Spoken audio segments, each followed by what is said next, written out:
I was the insignificant little wife in Xanthus's eyes.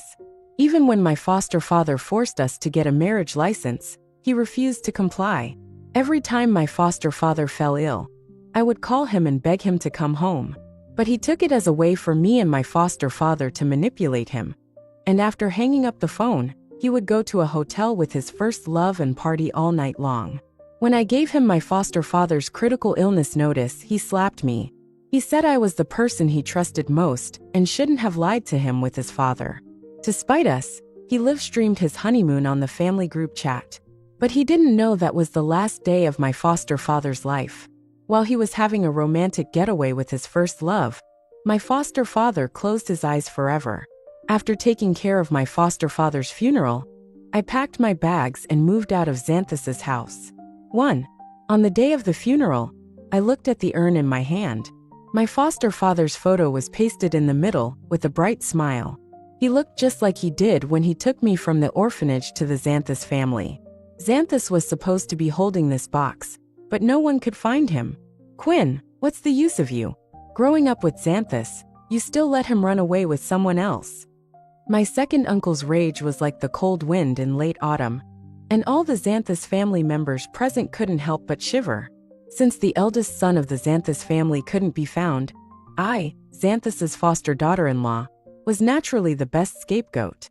Ignoring the disdain and contempt around me, I quietly lowered my head and gently stroked my foster father's photo. At the cemetery, the Xanthus family had already left, and I stood alone in front of my foster father's grave. Dad, I'm leaving too. I tried to squeeze out a faint smile, but 2 lines of tears failed me. My phone rang, and I mechanically answered it. Quinn, you and the old man have put in a lot of effort this time, calling the whole family to me. I still say the same thing. When will you stop using these despicable methods to trick me back home? And when will I go to see the old man? I said hoarsely, there's no next time. He had never seen me give in before, and when he heard my words, he suddenly laughed excitedly. That's better. Quinn, you are my wife. You shouldn't have joined forces with others to deceive me, not even my father. I didn't say anything else and hung up the phone.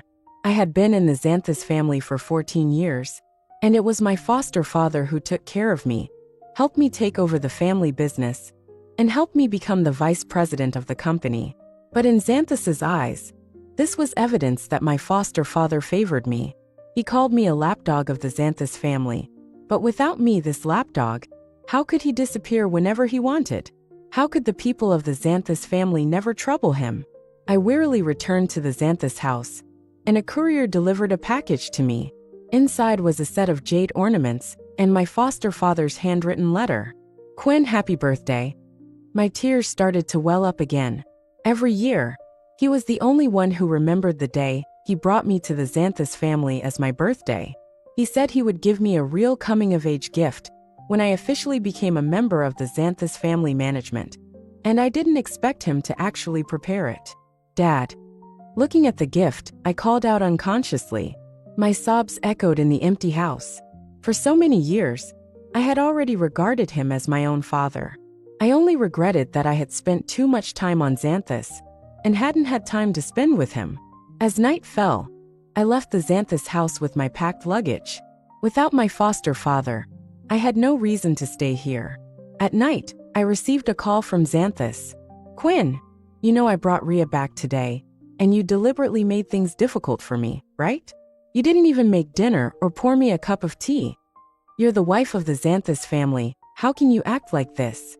Are you deliberately trying to embarrass me? Since I'm talking to you nicely, come back quickly.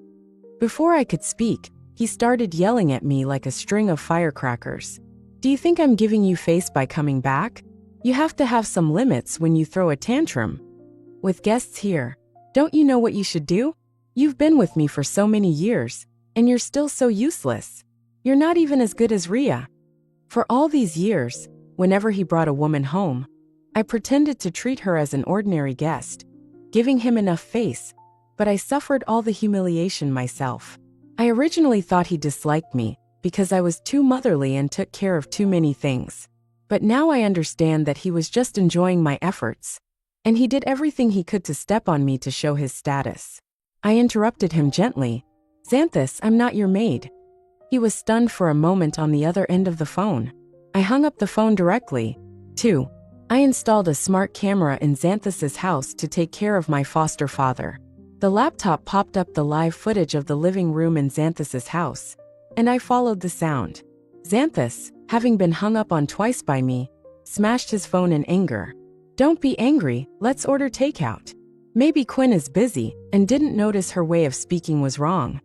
Ria's eyes flickered, and with just one sentence, she made Xanthus detest me to the extreme. Wrong way of speaking. He sneered. I think she knows that my dad will favor her, so she dares to say that. I really don't know who is my dad's real child. A picked-up orphan can be treated like a treasure. How could the old man think so? I feel ashamed to go out with her. Xanthus hugged Ria, and when he mentioned me, he wrinkled his nose as if I were something dirty. Seeing his appearance, my nose turned sour. The next day, I was splashed with water by a speeding car in front of my company building. The car window rolled down, revealing Xanthus's gloating smile. Oh, isn't this the darling of Wallace? Why are you so miserable? I ignored him, took out a wet wipe from my bag, and casually wiped the water off my body. Xanthus's smile froze on his face. You stay here. He opened the car door and grabbed my arm. Quinn, do you really think I can't do anything to you because your father is protecting you? In the past, I never dared to confront Xanthus like this. Every time, I would meekly do all the work for him, block the arrows and hidden arrows for him in the company, and then patiently listen to his complaints and sarcasm, giving all the credit to him. And he had long been accustomed to my concessions and took for granted the results and admiration I gave him. But this time, I didn't want to let him have his way. I looked up and threw his hand off forcefully. Xanthus, it's always been you that Dad has protected, but it's also you who has disappointed him the most. He was a little flustered by my repeated indifference. Quinn, don't make a fuss. I'll give you a step down, just come back to me. I've always said that you are my wife, no matter how I play outside. You are still my wife. Can't you have some of the appearance of being Mrs. Xanthus? I glanced at Ria behind him and pointed at the water stain on my body. Mr. Xanthus's step is really unique. He was stunned by my sarcastic remark, and he watched me walk away before he could react. Quinn, if you dare leave, I won't have a wife like you anymore. I didn't stop walking. I had already drafted the divorce agreement, and I was tired of this life that was even worse than a mistress. Ria, looking at Xanthus with a chest that was heaving up and down, quickly put on a self-blaming expression and grabbed Xanthus, who was about to chase after me. It's all my fault. If it weren't for me, Sister Ophelia wouldn't be so angry with you. Xanthus pulled her hand away and stopped chasing me. She's been with me for 14 years, and she still doesn't know who's in charge. I don't care about a dog that can't be raised. Hearing his words, I felt a deep chill. For 4 years of marriage, I was just a dog in his eyes that couldn't be raised properly. He looked at my back and raised his voice. I'll see how you explain to my father when I'm not in the company. After saying that, he turned and got into the car. I ignored him and continued walking. 2 hours later, Xanthus posted on social media. What a beautiful day, out on the town with my lovely lady. Attached was a photo of him and Ria kissing in a sports car, champagne flutes in hand. I also received an intimate photo of them hugging tightly.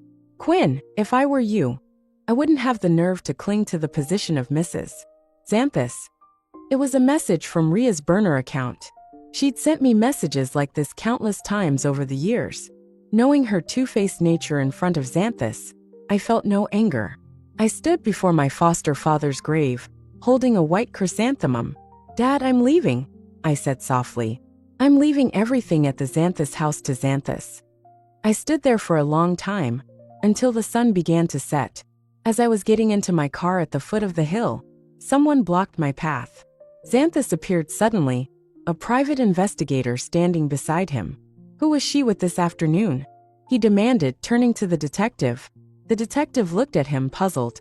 Who? Xanthus impatiently flicked his cigarette to the ground. His eyes narrowed in anger. I asked you, who was Quinn with behind my back? The detective gave him a strange look and pointed towards the cemetery. MS. Quinn went there this afternoon. I frowned. He had actually hired someone to follow me. Xanthus glared at me and grabbed my wrist, pulling me up the hill. When we reached my foster father's grave, Xanthus trembled and his eyes turned red. Quinn, what is this? I spoke softly. This is Dad's grave. While you were romancing Rhea, Dad passed away because of you. He looked at me incredulously. Impossible. You and Dad must be lying to me again. It's impossible. As if suddenly remembering something, he grabbed my hand and rushed down the hill towards the Xanthus house. My foster father's room showed no signs of being lived in. He pointed at the tea table and turned to me. Where are Dad's teacups? He drank tea every day. Who took them away? And his walnuts? He played with those walnuts all the time. Where are they? I looked coldly at him, on the verge of collapse. He walked around the room, then collapsed helplessly into my foster father's armchair.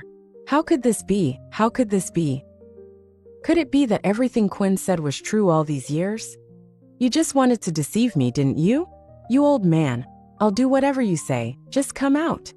I found the gift my foster father had prepared for me and placed it beside him.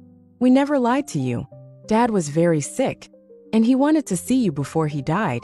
But you wouldn't listen to anyone. And you even posted videos and photos of you and Rhea on the family group chat.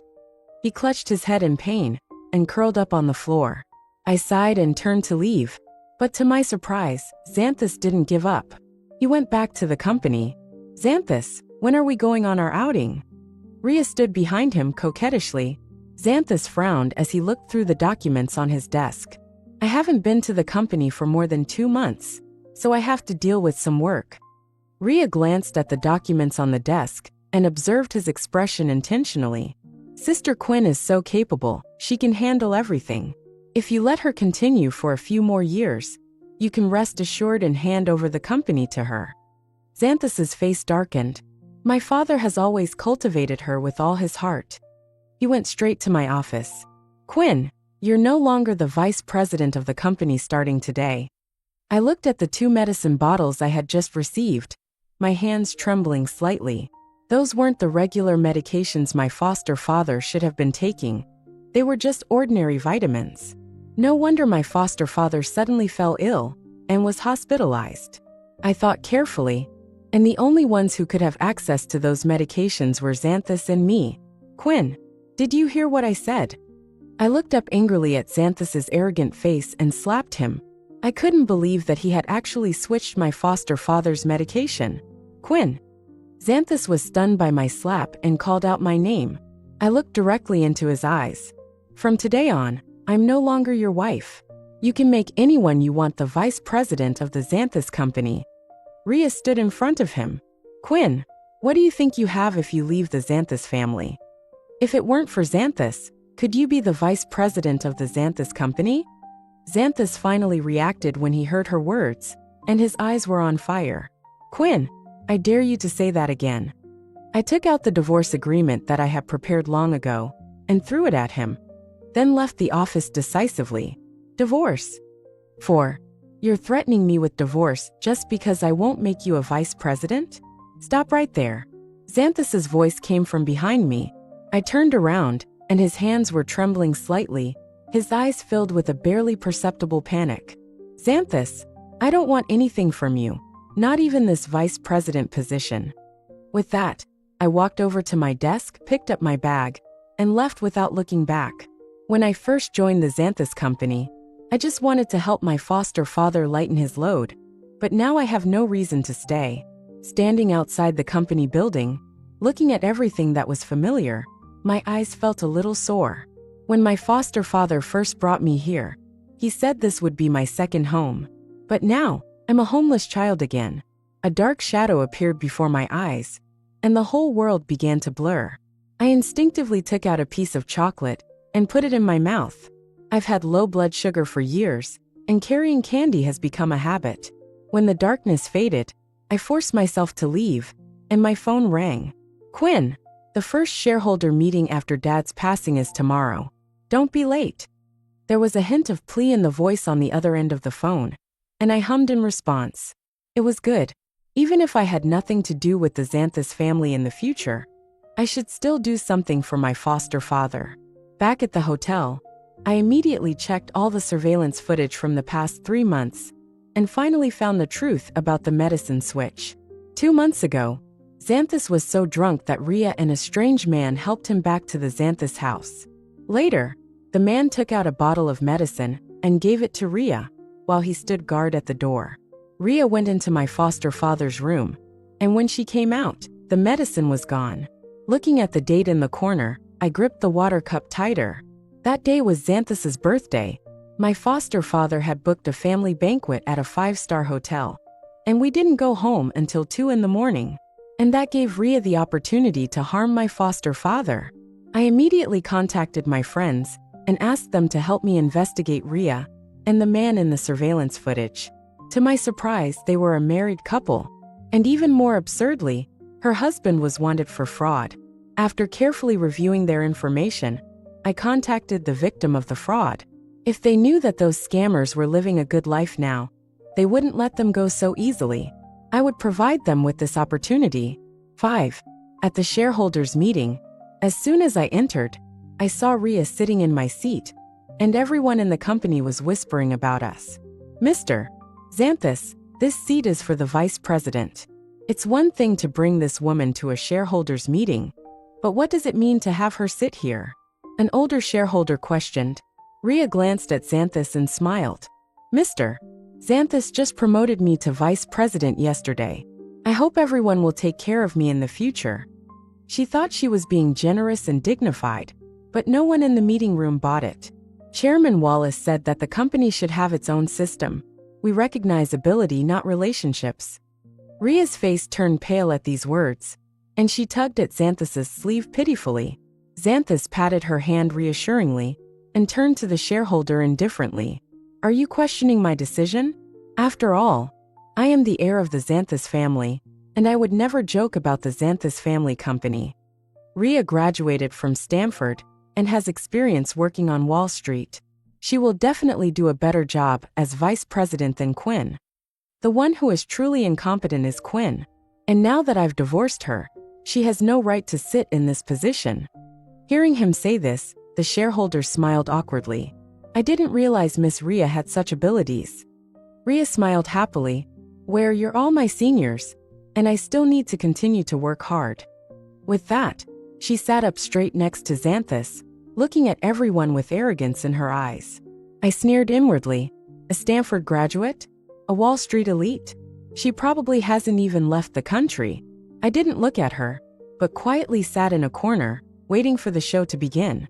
Xanthus noticed my actions and deliberately put his arm around Rhea's waist, looking very intimate. I closed my eyes and pretended not to see anything. These past few days, I had been ignoring him, and he was naturally angry. After all, this young master was always used to others making him uncomfortable, and he had never been made uncomfortable by others. You didn't even notify me about the shareholders' meeting after Chairman Wallace passed away. Hearing this voice, Xanthus's expression changed. It was Vaughn, the youngest son of the Vaughn family. The Vaughn family was the largest shareholder of the company, and even my foster father had to show them respect. Beauty, can I sit next to you? Looking at this man who was both beachy and elegant, I smiled slightly. Please. He pulled out a chair and glanced at Rhea unintentionally. Mr.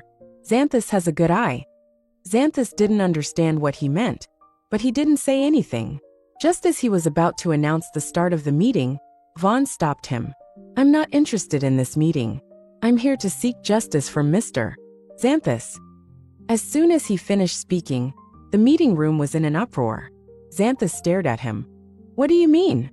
Vaughn pointed at Rhea, and the smile on his face disappeared completely. Your woman here owes my sister an explanation. 6. What does he mean? Xanthus looked at Rhea, his brow furrowed. Rhea glanced at him blankly and quickly explained. Xanthus, I've never seen this person before. I've been with you every day. How could I have time to meet others? Vaughn snapped his fingers, and his assistant, who had come with him, immediately distributed the documents he had brought. We haven't met her before, but her husband cheated my sister out of her money and drove her to depression. Mr. Xanthus, how do you explain this? Xanthus's face turned as black as a pot. He snatched a document and began to read. Rhea. Hearing his angry shout, Rhea quickly got up and took the document he threw at her. The more she read, the more frightened she became, and her hands trembled so much she could barely hold the papers. Vaughn sneered at her sight. This woman is not the overseas returnee and wealthy heiress she claims to be. She and her husband are both Chertocherwe de Panzak. 5 years ago, her husband pretended to be a high-ranking official's son to approach my sister. Later, my friends discovered his true identity. He cheated my family out of millions, and then went on the run. My sister went to find her, but she was pushed down the stairs by her and became a vegetable, and she hasn't woken up since. The meeting room was dead silent, only the sound of Xanthus's clenched fists cracking. No. No. Xanthus, listen to me. Rhea called out to Xanthus without confidence, but he kicked her away when she tried to approach him. Get away from me, you bitch. Everyone in the meeting room had seen her files, and they all looked at her with disgust. Several shareholders took the opportunity to attack Xanthus. Mr. Xanthus, how could you let such a person be the vice president? Are you worthy of Chairman Wallace? You're messing up your own private life, and you're angering your father. Now you want her to ruin the Xanthus family company? On what basis do you lead the Xanthus family company? Hearing the questioning around him, Xanthus smashed a cup. The loud crash brought a brief silence to the meeting room. My personal matters with this woman have nothing to do with the company. I won't let her appear here again, and I will give everyone an explanation. With that, he took out his phone and was about to call the police. Rhea hugged his leg, tears streaming down her face. Xanthus, please don't call the police, I'll be ruined. Xanthus called for security and had her dragged out to wait for the police. Mr. Vaughn, you and your sister can handle this matter yourselves. I won't get involved. Vaughn looked at him playfully. Not involved. Mr. Xanthus is so generous. 7. Xanthus frowned, forcing down his anger. She broke the law, and she should pay for her actions. Besides, we have nothing between us. Vaughn nudged my arm. You didn't tell him about Chairman Wallace? Xanthus looked at us, a sudden panic in his eyes. He pulled me away from Vaughn. Quinn is my wife, and I hope Mr. Vaughn will respect that. If you need money, I'm willing to contribute on behalf of the Xanthus family. Vaughn laughed as if looking at a fool. Xanthus, do you really think everyone is as shallow as you? Rhea switched your father's medication, which is why he fell ill. You didn't even pursue that, and you're still romancing her? Xanthus took a half step back, his body stiff, unable to believe his ears. What did you say? Vaughn pointed at me with his chin. Your own son cares less about you than your adopted daughter. If I were Chairman Wallace, I'd be so angry I'd come back from the dead. Xanthus turned to look at me. I took out the surveillance footage from my phone. As he watched, his eyes reddened, and he took several involuntary steps back. Impossible. He turned around and rushed towards Rhea, ignoring everything else. You bitch! Why did you hurt my father? The police, who had just arrived, immediately stopped him, and the meeting room was in chaos. Seeing that everything had been revealed, I handed the evidence to the police. In the meeting room behind me, the shareholders were asking questions one after another. Mr. Xanthus, if this gets out, the company's stock price will definitely plummet. What are you going to do? With your actions, you even managed to kill Chairman Wallace. How can we trust you to lead the Xanthus family company? The Xanthus family company doesn't belong to you alone. We demand a new chairman to be elected. Xanthus would have to face these questions sooner or later, and I wasn't willing to help him anymore. I gradually walked away from the whirlpool behind me, and only when I stood in the sunlight did my body slowly warm up. Looking at the jade bracelet on my wrist, the Wuritra Anjayi I had been feeling for so many days finally burst out, and my tears flowed uncontrollably. Dad, I'm alone again. Where should I go? Vaughn's voice sounded. The Vaughn family owes you a favor for this. I quickly wiped away my tears and smiled generously. I've already decided to leave the Xanthus family, and I probably won't see you again. He shrugged and smiled slyly. Maybe not. 8. I quickly understood what he meant. My assistant called and told me the contents of my foster father's will.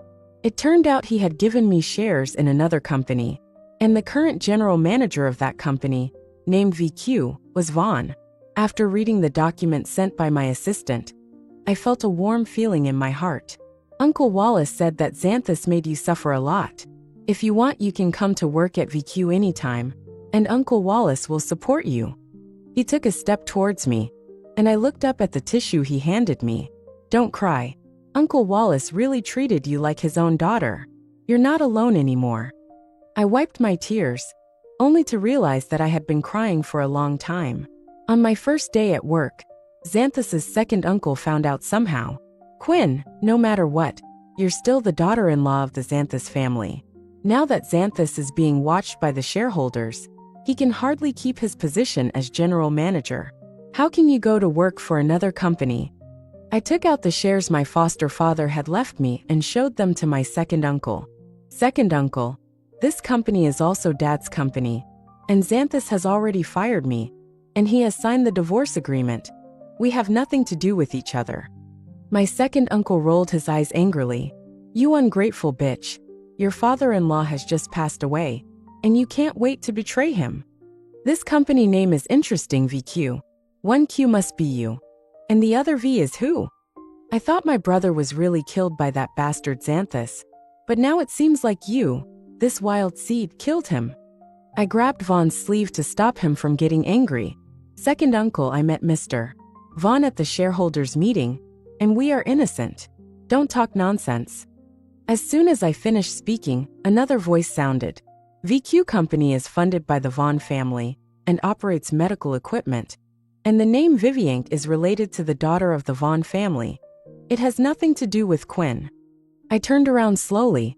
After a few days, Xanthus had become more calm, and his whole person exuded a restrained aura, but the dark circles under his eyes were deep, revealing a trace of fatigue. He glanced at me and naturally took my hand. Quinn is still my wife, and I'm here today to congratulate her on her new job. I hope second uncle won't spread rumors. I pulled my hand away and turned to the side politely.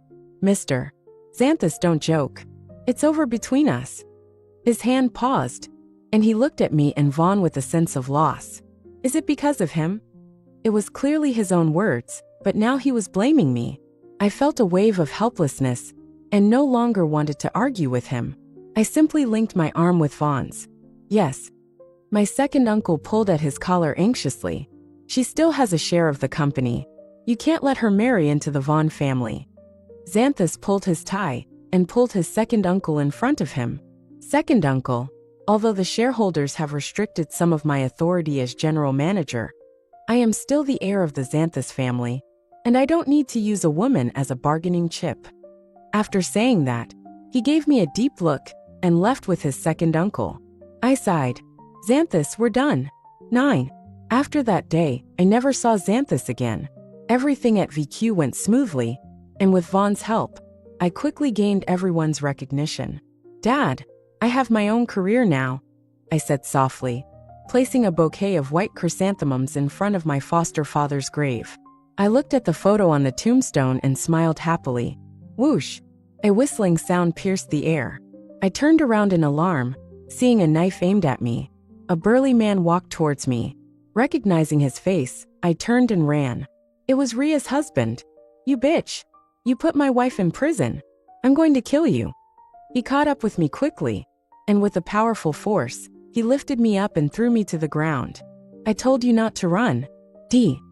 I watched helplessly as the knife plunged towards me, but I had no strength to break free from his grip.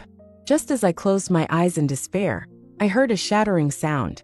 The man was knocked over. I looked down and saw the jade pendant my foster father had given me, blocking the fatal blow. Xanthus knelt on him, pinning him to the ground and tying his hands and feet with his belt. Quinn, are you okay? Are you hurt? He helped me up anxiously, checking me for any injuries. I was still terrified and looked at the broken jade pendant and burst into tears. He held me tightly, his heart aching. Quinn, I'll never leave you again. Let's start over. I sobbed. Xanthus, we can't go back. He didn't say anything else, but a tear rolled down his cheek. He walked me back to my residence and stopped me suddenly. "Quinn." I turned around confused. He smiled at me, just like the first time we met. "Be happy, okay?" Before I could reply, he disappeared into the street. My nose felt sour. This was really the last time. Vaughn appeared and blocked my view. "He's gone now." I sniffed. "I know." He sighed and handed me a bouquet of peonies. "Just look at the people around you." I looked at him in surprise, but noticed his ears were red, and even his neck was slowly turning red. I smiled and took the flowers, turning to go home. "I'll see how you do."